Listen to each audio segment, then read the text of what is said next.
तो केमिस्ट्री को हम नॉर्मली डिफाइन करते हैं स्टडी ऑफ मैटर। लेकिन स्टडी ऑफ मैटर एक ब्रॉड टर्म है, इसमें बहुत सारी बातें छुपी हुई हैं जिनको हम एक्सप्लोर करेंगे। सबसे पहले आ जाती है कंपोजिशन। कंपोजिशन में हम देखते हैं कि हमारा जो मैटर होता है वो किस चीज से बना हुआ है, कौन से एटम से बना हुआ है। तो एग्जांपल लेते हैं हम वाटर की। वाटर हमारे पास क्या है, H2O, मतलब दो हाइड्रोजन और एक ऑक्सीजन से मिलकर बना होता है। इस तरह अगर हम साल्ट की एग्जांपल ले लें तो साल्ट में क्या होता है कि एक सोडियम मॉलिक्यूल होता है और दूसरा जो है ना हमारे पास क्लोरीन मॉलिक्यूल होता है। इसके बाद आ जाती है स्ट्रक्चर। अब स्ट्रक्चर में हम क्या देखते हैं कि हमारा जो मटेरियल होता है वो उसमें जो एटम्स की अरेंजमेंट है वो किस तरह से हुई है। अब हमने एग्जांपल दी थी वाटर की। तो वाटर में हमारे पास दो हाइड्रोजन होते हैं और एक ऑक्सीजन होता है। तो अब दो हाइड्रोजन और एक ऑक्सीजन ये आपस में किस तरह से जुड़े हुए हैं, इनकी बॉन्डिंग कैसे है, इनका लिंकेज कैसा है, इनकी अरेंजमेंट कैसी है, तो ये हम देखते हैं स्ट्रक्चर में।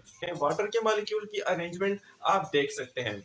इसके बाद आ जाती है प्रॉपर्टीज। तो प्रॉपर्टीज हमारे पास दो किस्म की होती हैं, एक होती है फिजिकल, दूसरी होती है हमारे पास केमिकल प्रॉपर्टीज। फिजिकल प्रॉपर्टीज वो प्रॉपर्टीज होती है जिसमें हम मटेरियल्स को डिफरेंशिएट कर सकते हैं, एक मटेरियल को दूसरे से डिफरेंशिएट करना।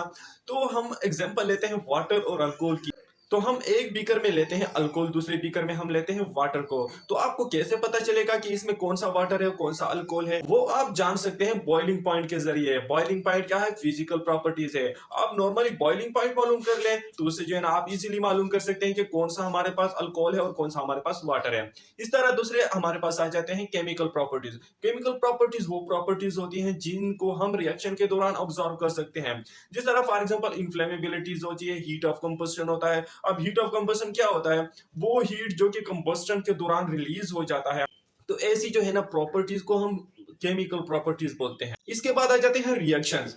तो केमिस्ट्री में हम रिएक्शंस को भी स्टडी करते हैं कि हमारा जो मैटर है वो रिएक्शन करता है नहीं करता, एक्टिव है इनएक्टिव है, इन्वायरमेंट में किस तरह वो रिएक्ट करता है, कौन से एलिमेंट कौन से चीजों के साथ वो रिएक्ट करता है।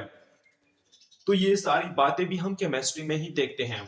आखिर में आ जाते हैं हमारे पास लॉज एंड प्रिंसिपल, मतलब ऐसे कौन से प्रिंसिपल है, ऐसे कौन से लॉज हैं जो कि हमारे स्ट्रक्चर को, हमारे कंपोजिशन को, हमारे जो प्रॉपर्टीज हो उनको डिफाइन करे।